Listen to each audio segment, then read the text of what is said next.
Hello, this is our next video in our series of how to build your apparel decorating business.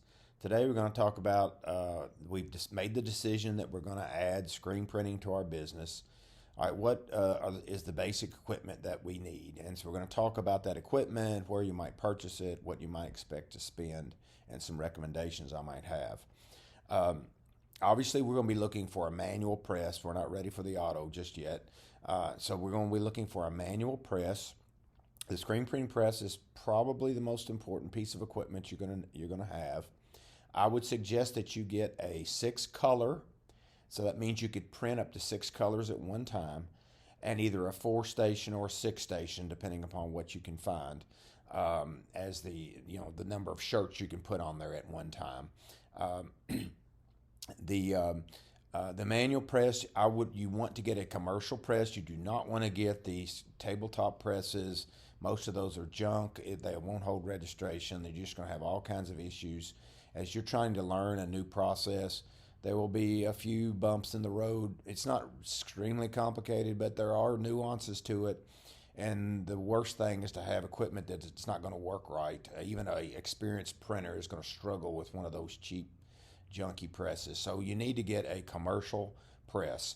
I'm going to list some brands for you. If you're buying one of these brands, you're probably buying a commercial press, even though some of these do make the tabletop types. But again, I would not advise you to start out. Obviously, you can start out much cheaper with one of those, but you're going to regret it almost from day one.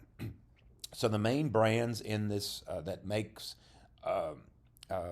manual commercial presses are M&R, Anatol, Vastec, Raynor, Lawson, Workhorse, Antec, and Riley Hopkins. Now on the Riley Hopkins, they make some cheaper commercial presses. When you push on that press, it should not rock. The arms that hold the pallets, you should almost be able to stand on those without that bending. So when you're looking at the press, you really want a sturdily built press. You can certainly find any of these brands used. There is a website called Digitsmith that is a kind of a decorator to decorator selling their used equipment. And if you're patient, you will eventually find equipment on there used that is in very good shape, and that you can purchase for half or even less than half of what that press would cost if you bought it new. On the press, you definitely want micro registration. If you don't know much about screen printing, when you're printing more than a 1-color job, the 2 colors or 3 colors must be aligned with one another. The micro registration will make it easier once you get more experience to align the colors. You do not want joystick micro registration. Those are more difficult to deal with and are not as accurate. So you want a micro registration on your press. If you found a great deal on a 4-color 4-station press, you can go ahead and buy that. I mean, particularly in the beginning, the number of jobs you're going to have that are more than 4 colors is going to be almost nil. The place where those extra colors come in handy is when you print a job. You can leave the job up. Let's say you print a 2-color front and a 2-color back, and you've got a 6-color machine. Then you can leave that up in case you mess one up, or the customer comes back later and says, "Oh, I forgot. I needed to order one more." The job has been left up, and it's not going to be any problem to print one more, and you still have 2 colors to go ahead and start another job. So that's where those colors come in more handy than the fact that you're printing a 4 or 5-color job. So you'd like to have a 6-color press with either 4-station or 6-station. The next piece of equipment you're going to need a dryer. The dryer is the next, probably most important piece of equipment. If you don't know much about screen printing, the screen printing ink does not cure until it gets to 330, or depending on what kind of ink you're using. That's another thing. I'll create a video about supplies. If I'm starting this from scratch, I'm definitely going to buy the low cure inks so that I can cure at a lower temperature. Used to be you'd have to get your ink to even 340 or more, but now you can cure your inks at sometimes even 270 or 280 depending upon the ink. So that's another video, but definitely when you start buying your ink, buy low cure inks, and everything you should purchase should be a low cure ink. But your dryer will get the ink on the shirt to the cure temperature, and that's what keeps the ink from coming off of the shirt. I would definitely purchase probably a 24-inch wide dryer. Most of those that I've seen are about 8 foot long. So if you're, depending on what your space is, it's not a huge footprint, but it is, 24 inches wide or wider.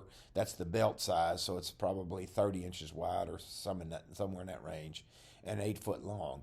You can buy much shorter dryers, obviously cheaper prices, but you have issues with that temperature that you need to get that ink to needs to be for 30 seconds or in that range. And those little bitty short tunnel dryers, you may have curing issues. Also, if you're printing a one color job, let's say black ink on a white shirt, you can print them very quickly. And that little bitty tiny dryer, you're going to have to wait for it to put the next shirt on, because it's not going to be able to pull it through the dryer quick enough because it's so small. So if I was starting, that 24-inch belt will hold me for quite a long time until you're at another press or eventually graduate to an auto. So that's what I would recommend. And there are a lot of those out there. That's a very common footprint for a beginning dryer. Another piece of equipment you're going to have to buy is an exposure unit. This is a unit that has lights in it that you expose your screens, and you put a coating on your screens called an emulsion, and you expose it on this exposure unit, and that's what burns the image into the screen. So you're going to need an exposure unit. I would advise that you get an exposure unit that can do 2 screens at once.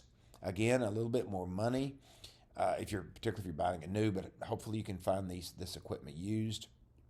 But that way, if you're doing a 2-color job, you can expose both screens at the same time and save a lot of time. So if I was purchasing my exposure unit, if at all possible, I would try to find one that I can do 2 screens at once. Obviously, you're going to need water.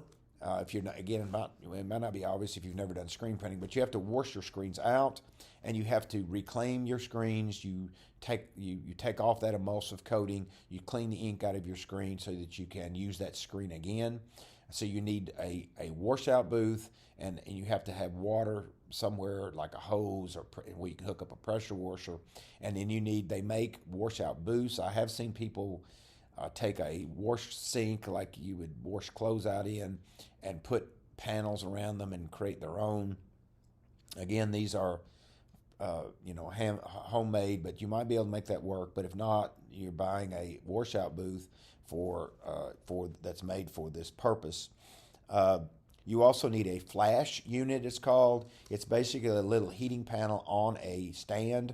When you're printing white on a black shirt, for example, you will probably need to do 2 coats of white, and you print a coat of white and you put it under this flash unit, which cures the top of the ink so that you can put another coat of white on there. And make sure you get a big enough head on that flash unit. If you buy a little bitty flash unit, you'll regret it, because if you do a long print or a very large print, it won't cure the outsides of it, and you'll have to do it in 2 different stages, and that takes a very long time. So make sure the head on it is 18 or 20 inches so that you can cure a full-size print well.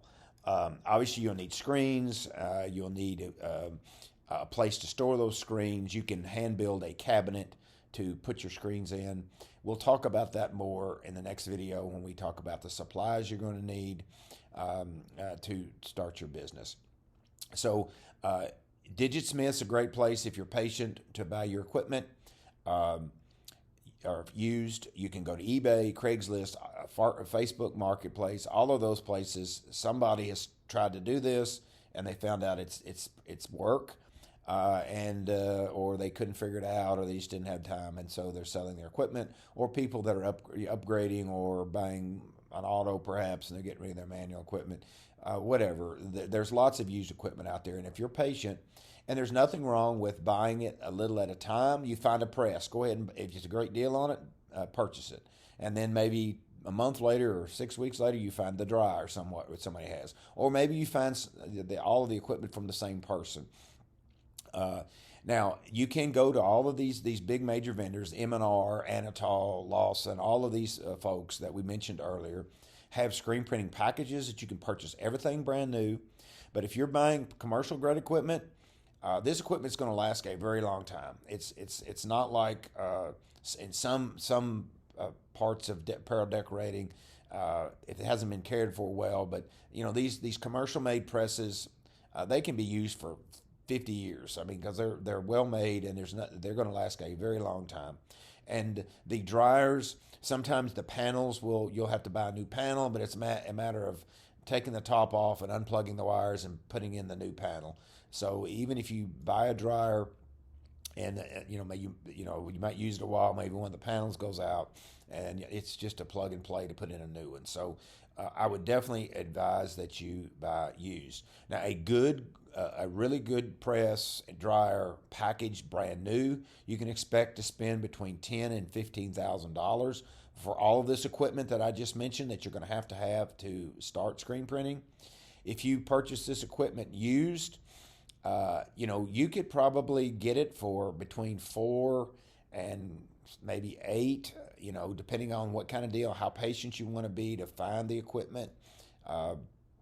Again, that's why I would definitely purchase used, because it's not like a car which this only has so many miles in it. Most of this equipment is going to last almost as long as you'd ever want to have your business, so that's why I would advise that you purchase used.